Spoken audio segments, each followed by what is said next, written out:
In this video, we're going to talk about what the evil duo are up to. The evil duo you see here on the screen. Dr. Evil on the left and Fat Bastard on the right. As we live in a real-life version of the Austin Powers movies, as these two try for world domination here. We're going to talk about all these things that they're doing. And we're going to first start off with my worries about things that might affect me. And we're going to start with this article here.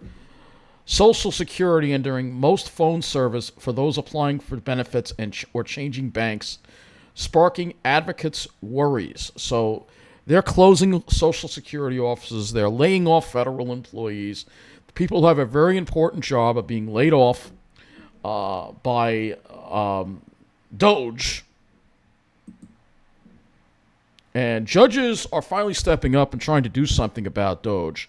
But Doge is defying those orders. And so far, we're not seeing any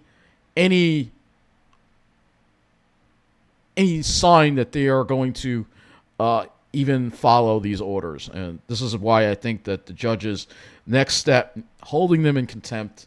And honestly, I think these two need to be arrested and thrown in jail and removed from office immediately. All right. But that didn't happen because we have people like Chuck Schumer.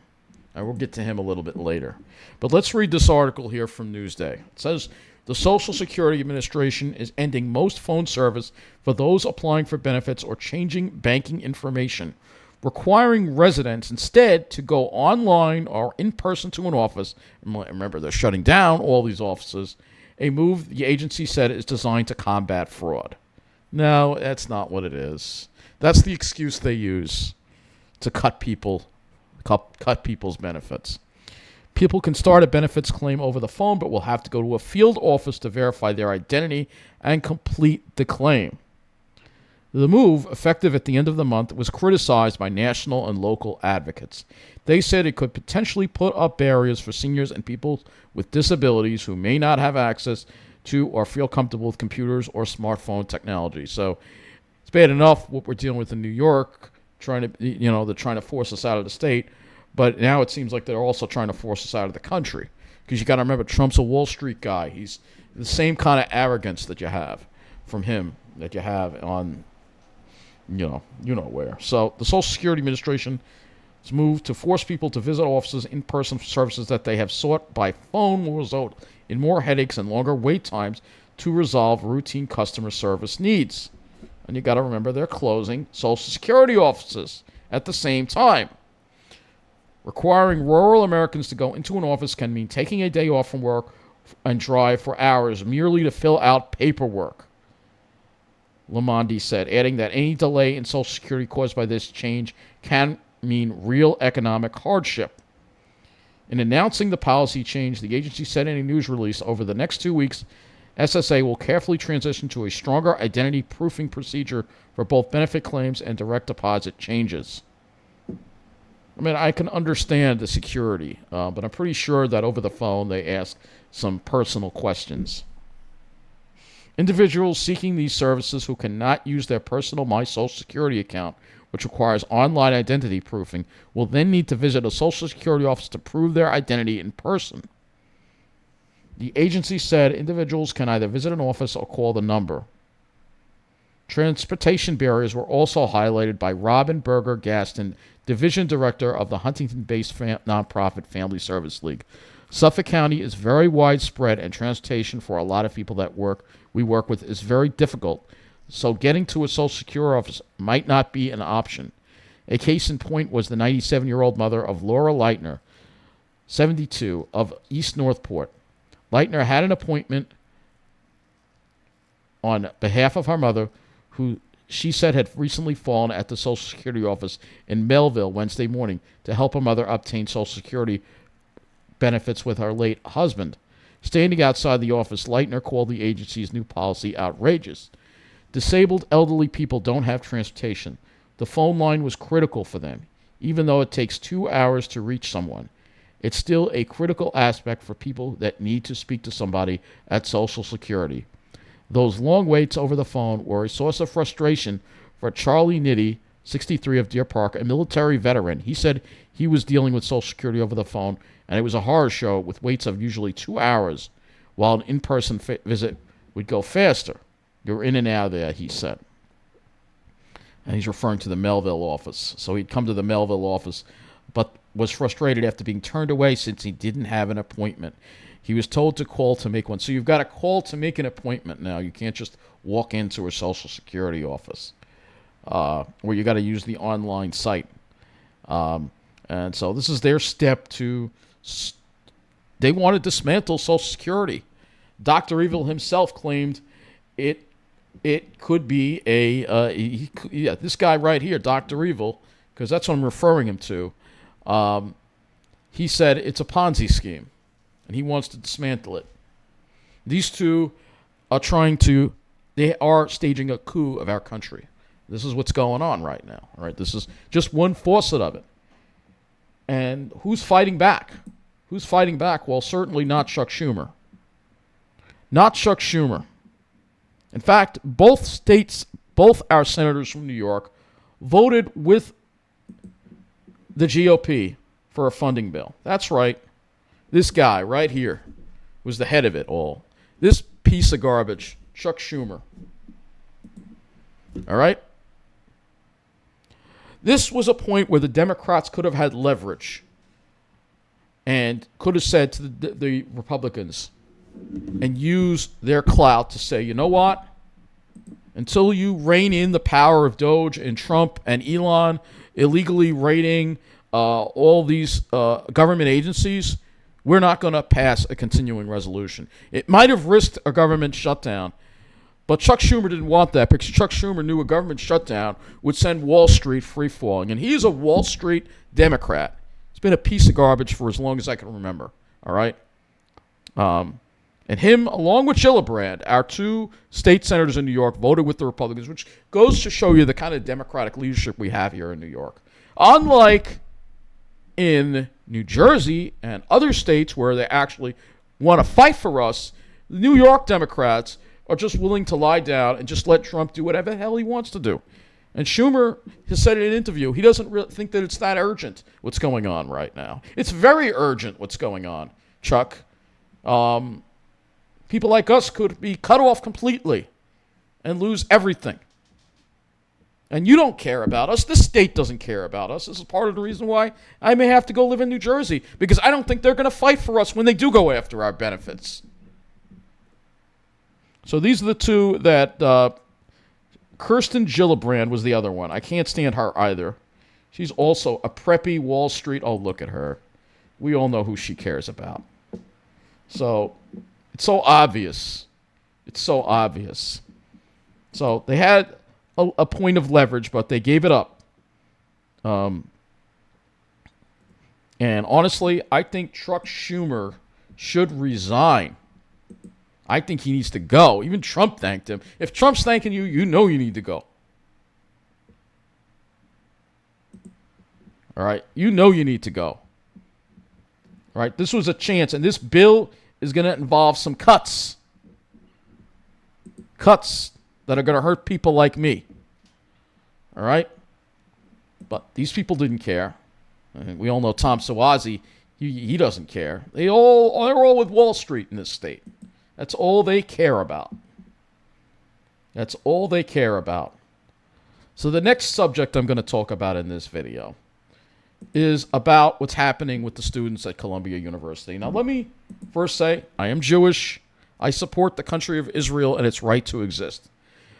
And they had their right to defend themselves after that horrible terrorist attack. But they have gone way too far, destroying people's homes.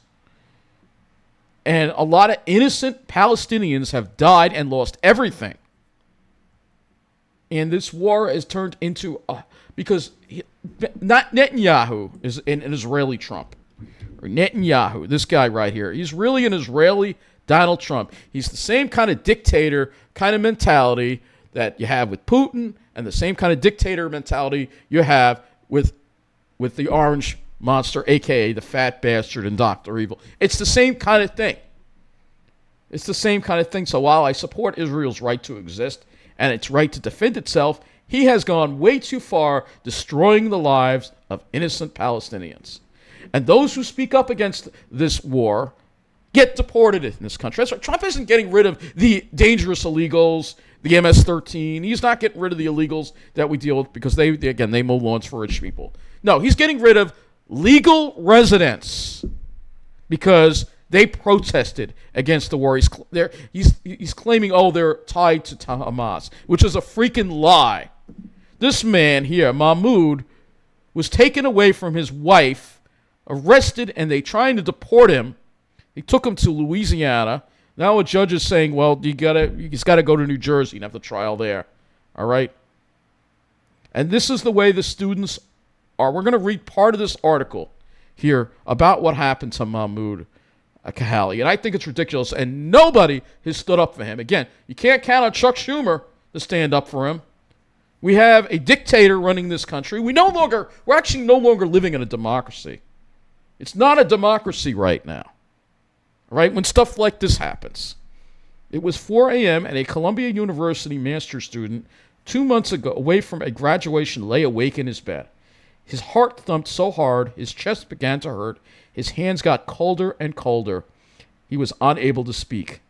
This had become an agonizing nightly routine for the 24-year-old from India since March 8th, when immigration officers handcuffed the Columbia graduate Mahmoud Kahali and took him into detention in Louisiana, just for protesting Israel's war.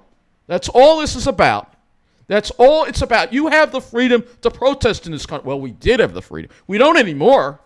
We don't, and obviously you don't see Chuck Schumer and the Democratic leadership doing anything about it.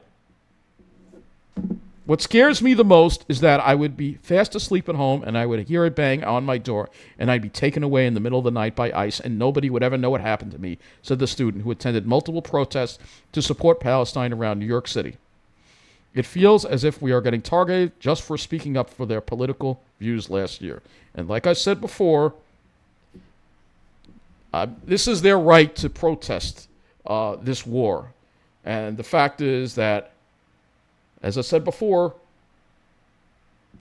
I'm going on to the article. Kahali was an organizer at Columbia's Gaza Solidarity Encampment, part of a diverse community that ate, danced, and prayed and protested together, demanding the university divest from corporations linked to Israel as violence in Gaza escalated. And let me just show you Gaza. Let's just talk about what's happened in Gaza, all right?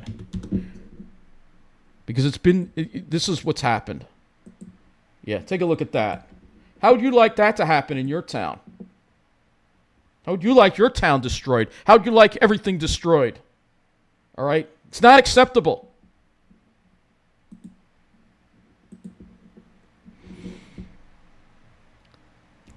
The federal immigration officers who arrested Kahali gained entry into the Columbia-owned building where he lived and told him his green card, which grants him permanent residence in the U.S., had been revoked. And again, did New York State do anything to protect him? No. They let him be taken away. If I was the governor, I would have sent the state troopers there, blocked ICE. All right? You're not going to deport legal residents in this country. Not in this state. Where's Governor Hochul? She ain't doing shit. The federal immigration officers... All right, so we've kind of read that already. So they claimed his permanent residence in the U.S. had been revoked. Department of Homeland Security accused him of leading activities aligned to Hamas, a domestic terrorist organization. But that he has not committed any crime. So they're arresting him and deporting him, even though he's committed no crime. Trump has said he would deport student visa holders who participated in pro-Palestinian protests, a move legal experts have called a flagrant violation of free speech. So now Columbia students who are not U.S. citizens, some who have vocally supported Palestinian rights, told The Guardian they feel they must be careful with who they speak to and censor what they say. See, this is what I mean. We're not living in a democracy anymore. They fear being questioned by ICE agents, having their visas revoked, or being arrested and detained. Yeah, no, ICE isn't going into Deer Park and rounding up the illegals, trashing the woods, and committing crime. No, they're rounding up people who are speaking out against a war that has hurt a lot of people. They're just rounding up law-abiding people. These are law-abiding people. They're not criminals. And some feel they're being watched while walking around Morningside Heights and on campus, while others are reluctant to visit family or friends overseas in case they are not permitted back into the country. So these people have to live in fear. They have to live in fear.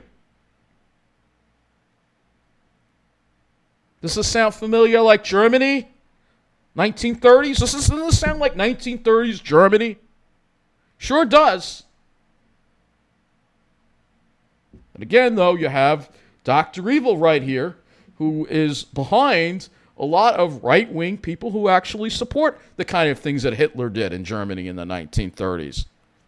And yet somehow he's still in this country, he's still running the government, and nobody's doing anything to stop him. Well, thank God these judges are, but where's Congress? Congress is useless right now.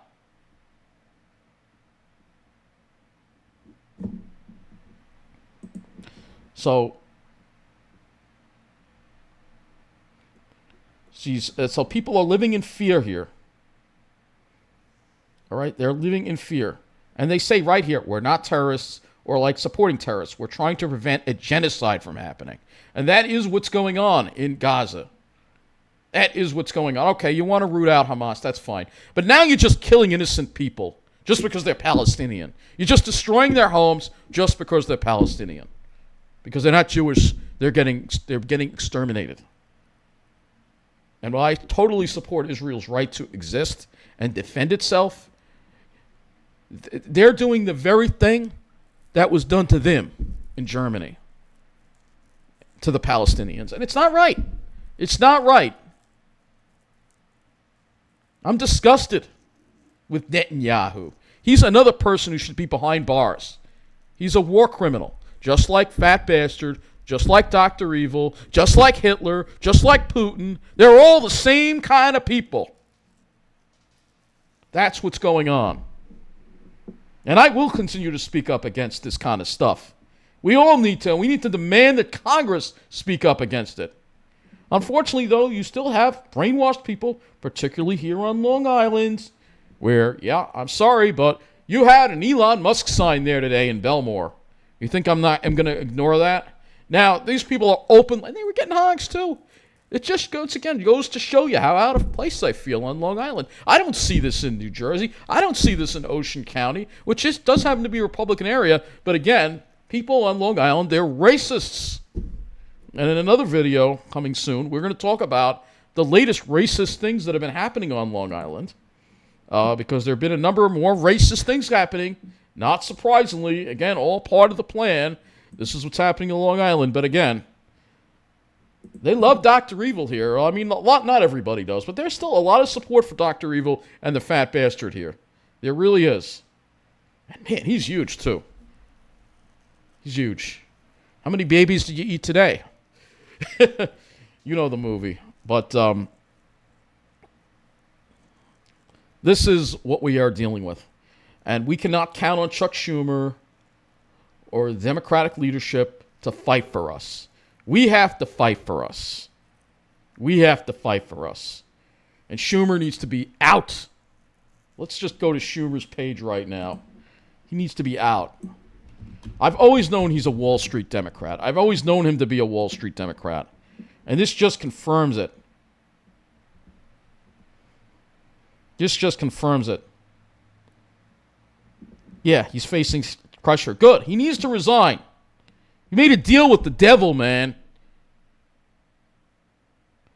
But he's a Wall Street guy. He did it because, I got to do what's good for the stock market. Not what's good for people who have disabilities. Not what's good for our parks. Not what's good for democracy. No, he only cares about the fucking stock market. Like every fucking New York Democrat out there, like Gillibrand, like Hochul, all they care about is the fucking stock market. I don't give a shit about the stock market if we don't live in a democracy. Get it through your head, Chuck, and get the hell out of here. You shut up and go live in New Jersey. Or even better, shut up and go live in Russia, since you like working with dictators so much. Well, that's it. Thank you for watching.